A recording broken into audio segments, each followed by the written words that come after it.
Gaffer, Burton away at the weekend, but firstly, how is everybody after Tuesday night?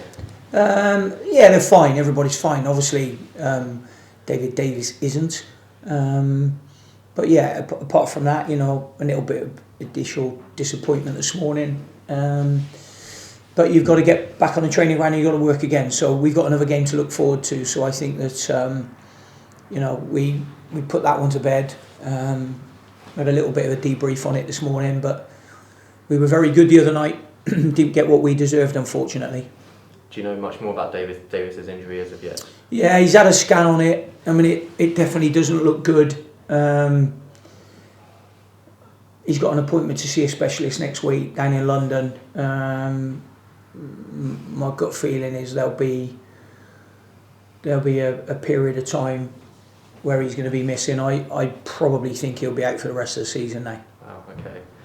Well, we'll move on a bit then. After the game, you said you didn't think that you were going to appeal Josh Vella's red card. Have you come to a final decision on that yet? Yeah, we're not going to appeal it. And not because I think it's a bad challenge. I just, when you think of some of the tackles we've had this season, we've had someone sent off.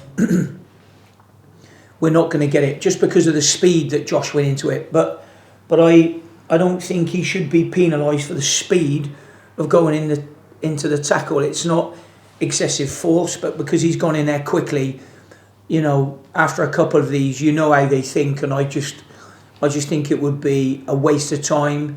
I wouldn't want it to be deemed frivolous, and then he gets another game on the back of it. So, yeah, we've made the decision now that we're not going to appeal that. Okay. It's obviously been an incredibly busy week, lots of fixtures and also one cancelled, but it would have been 4 in 11 days. But are you thanking small mercies that Burton is just a small trip on the coach? Well, it isn't too bad. I suppose it's one of our more local journeys, which is a bit of a bonus considering what we've done recently and what we've got to come.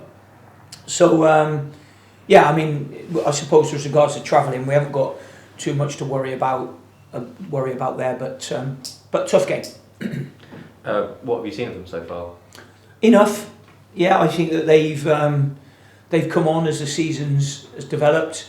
I think that Jimmy's done a good job there. Get on well with Jim, and I'm pleased for him, and I'm pleased for Burton Albion that they're doing well. Jimmy Floyd Hasselbank, he was your first team coach at Nottingham Forest. So yes, he was. Well. Yeah, he was, Jim. Yeah, I've not seen a lot of him obviously since that period of time when we worked together, but he's been in a couple of jobs where I bumped into him when he was at Queen's Park Rangers, and obviously at Burton early in the season as well. So yeah, I'll be looking forward to seeing him again. Just going back to Tuesday night briefly, you mentioned that the fans were brilliant after the game, and I spoke to the ticket office just before coming here. We've already sold almost 700 tickets for that game, so another good away following. Yeah, no, I thought we would have anyway for a game that's relatively local to us. I know it's an hour and a bit, but relatively local, I suppose. So I'm not surprised at those numbers that we've got following us. So that's really pleasing. And as I said the other night, I thought they were really good the other night.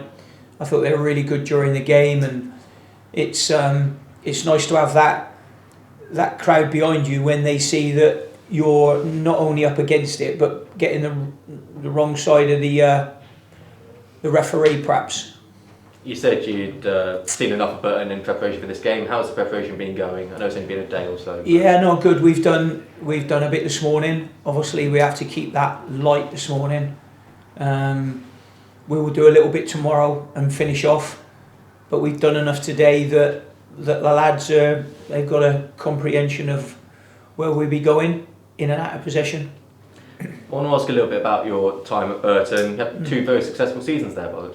Yeah, I had a good time at Burton, and I think that I always look for them now. Always look for their results. Know the chairman there very well, Ben Robinson. I think he's done a brilliant job at the football club. Jimmy's been there obviously twice now, second time round, doing a good job. So Burton Albion will always have a special place in my heart there. And I think they were they were fantastic with me when I was there as a player, but it was a long time ago now, that's for sure. Yeah, 35 odd years, 34 I think Something it was. like that. But I had a little look, and I think you got 44 goals in just 74 league games, which isn't a bad return, is it? No, it was a decent return. But like I said before, they were really good to me there. But I'm always pleased when I go to Burton Albion, when I go and watch a game. Always get invited up into the boardroom by Ben and sit there, and he always invites me in for a bit of lunch or something like that. So, yeah, they were great people in charge of Burton Albion at the time, and Ben's taking it on, and they've done really, really well. Similar to one of my older clubs, Wimbledon as well. I'll always look for them and see where they are. Same with Brighton and Hove Albion. I always look at them. So you always have them special moments, and I think that all those clubs have gone on and done fantastically well. Burton, from where they've come from, and where they are now and what they're doing. Brighton as well, up in the Premier League, new ground, fantastic. So I look at all of them teams, and Wimbledon the other week as well was another fun one to go back and see, and Bournemouth obviously doing well in the Championship. Pleased for all of them. How times change. It's such a strange look, I guess. So much changes over time, but I guess it's nice to hear that you keep an eye on all these form. Yeah, no, I do that obviously, and to be honest, the clubs that I've been in, I've managed as well. So I'll always look back at them. It's all part of your history and a part of your life, isn't it? So yeah, I always look back with fond memories of lots of them. Onto the player, we're going to be speaking to Tyrese Forner later, hopefully, and he's been getting plenty of minutes recently over the last month or so. What improvements have you seen in him since he's been here? Fitness. I said before he came in, we would need to make sure we get him up to speed, and that's been the biggest thing, because I think it doesn't matter how good a player you are, if you're not up to speed, and what I mean by that is playing games. You can do as much as you can in training, but you need to play those games, and that's what I've been pleased about. I think his fitness levels have upped, and now he's very close to being maybe at his maximum, but it's game after game you always have to measure. When I spoke to you after he signed, you said he'd be able to fit in midfield should we fall short through injuries or suspensions, and obviously he's come into the team over the unhappiest of circumstances, through suspensions and stuff, but I guess he's already proving himself a very useful signing. Well, when I say about fill in, I didn't actually mean fill in as in he gets in when somebody else doesn't. What I mean by that is when I say he can fill in midfield, he can fill in any of the midfield roles I would like him to fill in. So if I wanted him as a 6, he can do that. If I want him as an 8, he can do that.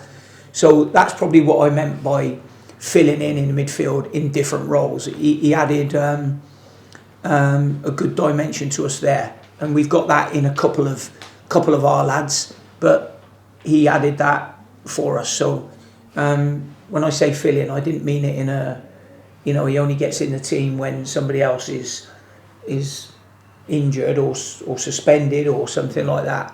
It was more about the time for him filling in, but getting up to speed really. Well, that's also something that he told us, that he fancies himself as just a midfielder, use him however he needs to be doing, and I guess it's good to see that is come. Yeah, I think so, and I just think also his fitness. That's what he needed to get up to speed with. It doesn't matter, even if you're a young man, and he is a young man, you still lose that fitness that you gained in pre-season if you have a long period of time where you're not playing every week. So it is really important that when you're out of a team that you train hard. We try and train our lads as hard as we possibly can when they're not in the team, without overcooking them, without demoralising them, because they think, why am I doing this training? You've always got to do the training, because you never know when you're going to be called upon, when you're on that bench or not even on the bench. When we do end up in a situation like this where we've got 2 key players out, and it's a youngster who could come in potentially to fill in that position, do you have to manage the youngster extra carefully? I don't know about manage them extra carefully. I think we manage our youngsters carefully anyway. So I think what you have to do is allow allow mistakes in youngsters. That's what you have to do. The biggest thing you can give them is game time. That's the biggest thing you can give them. But they have to show enough in training to be able to gain that game time. And I think just with them, you have to have patience with them and give them the game time, because the game time is their biggest learning curve. So slightly, I would say I have more patience with them than I would an older pro who knows what I mean, whereas I might be in the process of coaching one of the younger ones. Fair enough. Great. Thank you for your time, Gaffer. Okay. Thank you.